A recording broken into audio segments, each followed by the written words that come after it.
Hello, welcome to Billy Ho Sports.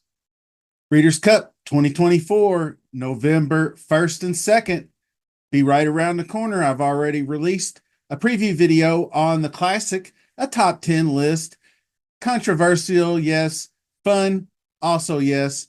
So we're going to do another similar preview type video for the Breeders' Cup Distaff. The fillies and mares, 3 years old and upward. Lots of loaded good fillies in this one. So we're going to do just a top 5 list, but we are going to profile the main contenders points list, the ones that have earned their stripes, so to speak, with the winning of Breeders' Cup Challenge races.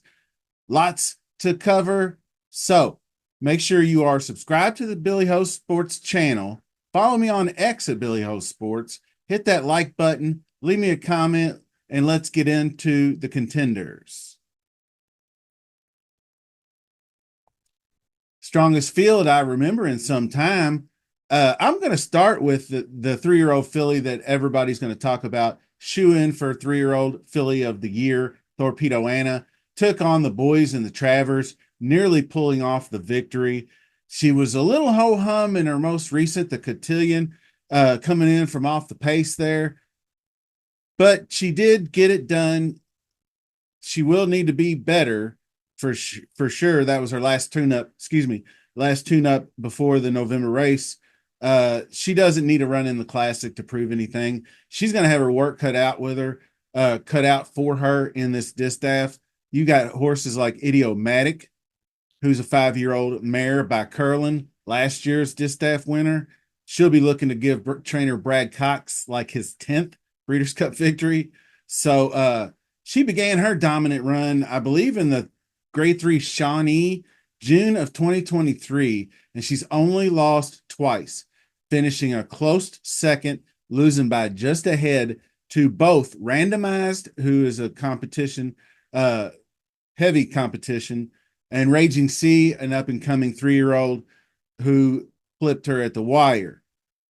Randomized is actually the next contender I want to talk about. A 4-year-old filly by Nyquist, trained by Chad Brown.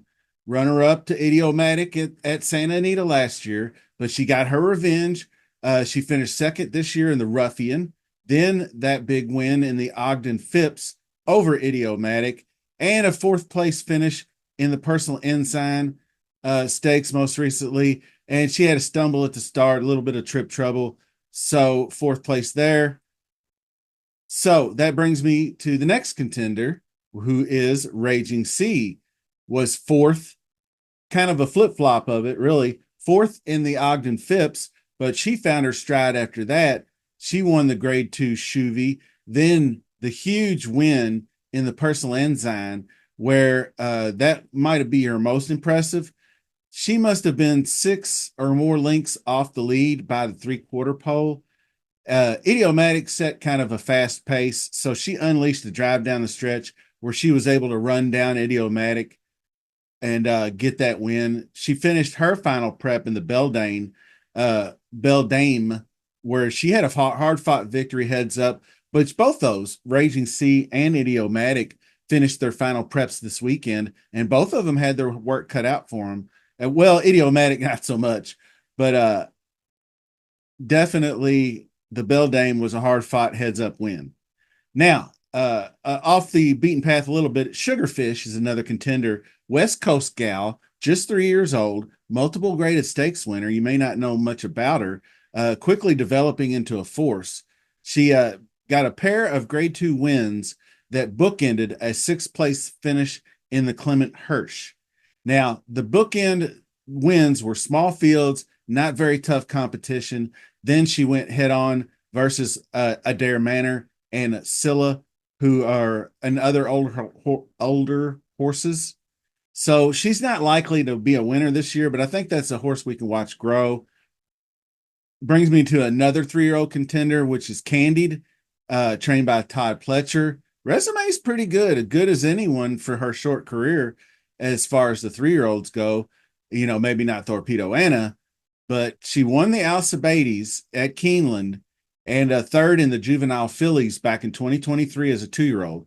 She is a daughter of Candy Ride, targeting the Kentucky Oaks Trail, but an unfortunate fourth place finish in the Ashland Stakes this year left her on the outside looking in on the points. She didn't qualify.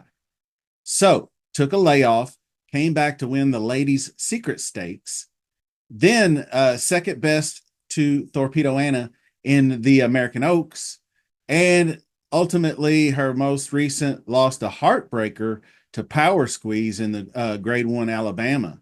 So she's another one looking at a bright future herself. And along with that, this crop of 3-year-old fillies is really good. Speaking of which, Power Squeeze is another one.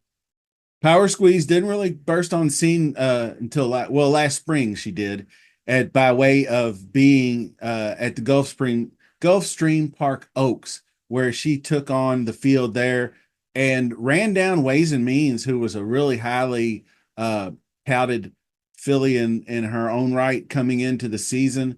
Ran her down in the spring, then a fairly respectable 6th in the Kentucky Oaks, I would say. Then 3rd behind Torpedo Anna and Leslie's Rose in the Acorn Stakes. So some solid races there. Then she runs off back-to-back stakes wins, and the big culminating with that huge closing effort to beat Candied in the Alabama. So off day at Parks, though, the most recent in the Cotillion, where that was the one Torpedo Anna was a little lackluster in too. I didn't think that race set up all too well for her stalking style, and it just got kind of away from her. She wasn't at her best that day. But that brings me to another contender who's been kind of out of sight since the summertime. That's Leslie's Rose. She was 4th in that American Oaks. That was a 4-horse field. She was pushed into the lead, which is really not her style. She's more of like a presser who sits in 2nd or 3rd or 4th off the leader and then makes a move. So call it early presser as far as if you were looking at Brisnet past performances. She's much better toward the lead. Like I said, she's going to be probably qualifying to be in this race. And then amongst the rest of her peers, there's Tarifa, there's Flying Connection, and there's Gunsong. All of those horses will qualify with 14 points. Hello, Billy Ho here. As the sole creator for this channel, I need you, the viewer, to help me grow. Just by subscribing to the channel and clicking that like button alone, you can help spread Billy Ho Sports to the racing community on YouTube. Just real quick before we get to the final top 5 list, shout out to Shea Ivasora, who qualified through a Breeders' Cup Challenge race by way of Argentina. There was a challenge race down there. I believe there's a Japan Challenger as well in there. But this top heavy field, I didn't feel like we should be going through too many 14-horse field, most likely. But how do you do a top 5? Well, it's top heavy. I think there's 5 very clear contenders, but the order is your choice. And you can comment below on who you agree or disagree with. But the number 1, I'm putting Idiomatic. I think that Spinster that she just previously won earned a 95 buyer speed figure, blowing out Candied, who was really her only rival in that race, but she was clear by open links, getting her groove back. I think number 2 is obviously going to be Torpedo Anna, and her resume since the Kentucky Oaks speaks for itself. She's just been on a flat roll, particularly didn't really look good last out, so she's going to have to be at her best. But then I'll go on with 3rd, and it was really close between Randomized and Raging Sea, but I'm going to go with the 4-year-old Randomized, who has just been really, really good. They both equally defeated Idiomatic in a race, but Randomized a little bit older, a little more seasoned. So I think a hair bit on the better side. Then 4th is going to be Raging Sea. And 5th place is going to go to Power Squeeze. I think Power Squeeze more than earned that.